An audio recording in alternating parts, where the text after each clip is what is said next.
14113. Korea's tidal flats, Getbol, expanded and listed as World Heritage. Question.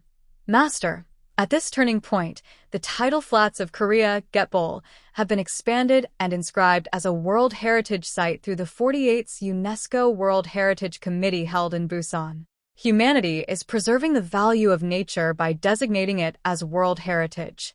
From the perspective of Jungbub, the righteous law, what is the true meaning behind humanity's efforts to leave nature as World Heritage? And with what kind of culture and consciousness should we pass nature down to future generations so that it can truly become a genuine cultural heritage? Please bestow your teachings upon us. People keep talking about our cultural heritage, calling things cultural heritage if someone bought a stone and left it there for a few thousand years. They say it is cultural heritage because people farmed a field like this and lived off it for about 500 years. They take anything from how people used to live and call it cultural heritage. Culture is correct, yes, that is how they lived. But until now, that is all cultural heritage has been. They say it is cultural heritage because they wrote the Tripitaka Koreana to this extent and preserved it well, things like that. They do not study the text inside it. It is currently just a shell of cultural heritage. This is not true cultural heritage. It could be considered a primary or secondary cultural heritage. However, the ultimate cultural heritage must emerge as the tertiary level. Nothing at this tertiary level has come out yet. What is this? We must draw out the truth, Jong, that produces real culture. We have developed and brought religion, this knowledge, this culture, up to this point, but can we find the truth within religion and have it create a wave among the people of humanity to fulfill its role? If that happens, will this become cultural heritage or not? This will become the cultural heritage of the future. If we precisely establish how a family should live when they come together, create a manual for it, and enable people to live well in the future, does this become cultural heritage or not? This is what culture is. When we say we must engage in cultural endeavors moving forward, it means we are creating the cultural heritage of the future. For something to be cultural heritage, it must be a culture that helps future generations as they live their lives. Taking a stone over there and declaring it cultural heritage just because people suffered and prayed to it for 2,000 years, that is not it. Praying there for 2,000 years out of ignorance, then does the Wailing Wall count as cultural heritage too, just because many people wept there? Everyone is crazy about this right now.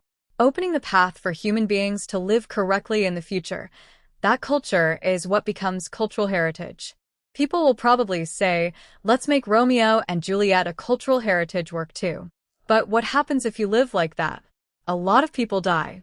It is not I died because I loved so much, but rather, I went crazy from liking someone too much and died. How can you die when you love someone?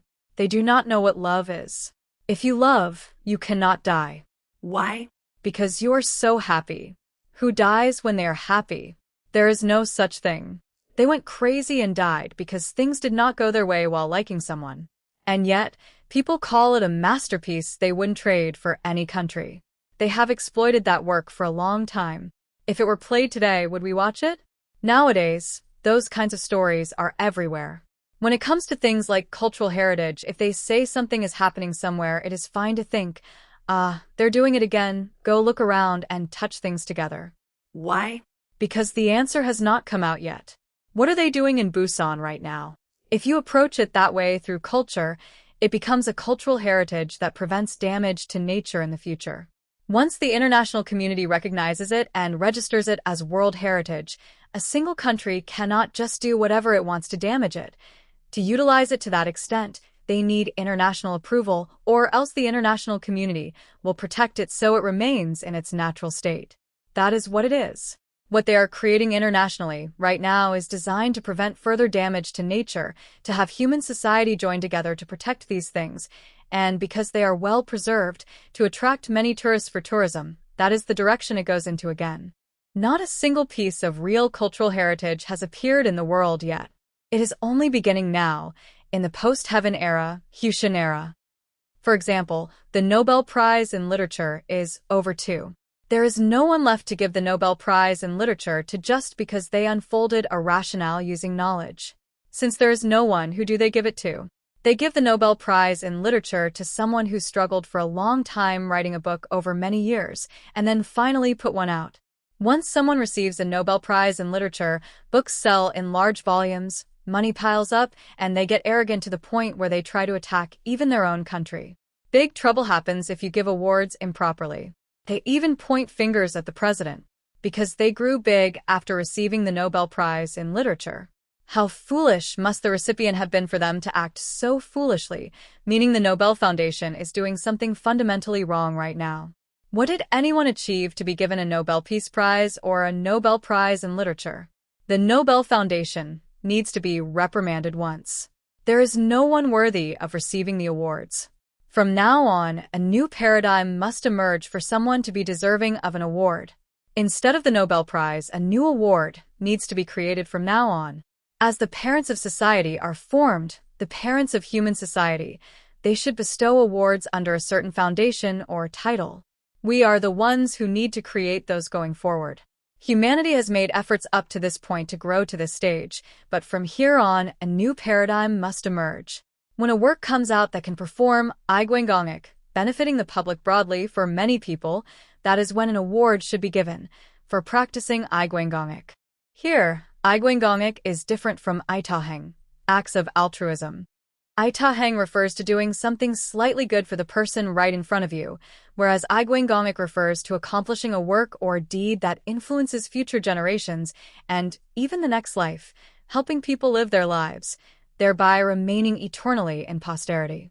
This is the task that the Hongik Ingan leaders of Korea, the descendants of Heaven, Chonsun, who have lived compressed and discouraged until now and are now emerging onto the human stage, must undertake. Therefore, since I will lead these efforts regarding what has been called cultural heritage until now, you can just think, they're trying to preserve these things in this way. Moving forward, culture should not be about preservation. If a culture is produced, how greatly will it be used by future generations? When we find the truth and raise it up, this becomes cultural heritage. Only the descendants of Heaven will be able to do this from now on. Since I am talking about something that does not exist yet, you might look at me like this, but once just one example comes out, people will say, this is the quality of true culture. As we are about to begin now, we must complete our preparations by 2030 and bring forth the things the world needs. Thus, from now on in the post-Heaven era, how will this global village shine in the end? It will gladden God. The era of clinging to God is over. We must create a global society where our lives are lived slightly more correctly and well, thereby gladdening God. If we divine beings, our very selves, act correctly and shine, our ancestors, God, all divine spirits, and the Buddha will all rejoice. Now, we must create a world that makes the divine spirits rejoice. Clinging to them is over. We must make them rejoice. For God to be joyful, who must do what? We, the descendants and the disciples, must live enjoyable lives so that God is joyful, our ancestors are joyful, and our parents are joyful. When we are joyful, those who sacrificed should be made joyful. What happens when they are joyful? They give us all the power in nature. Even if we do not ask for it, it is given automatically. Since they can now entrust things to you, they give you all that power to use. From now on, we must create an era that completely liberates humanity. We must create an era of living enjoyable lives. Starting from where? Starting from Korea, where the descendants of Heaven live. People even sang songs a lot in between, like, oh, what an enjoyable life. Life must be enjoyable. That is how one succeeds. From now on, light will shine, life will improve, and it will become a good world to live in. I will take the lead in helping achieve this, so do not worry.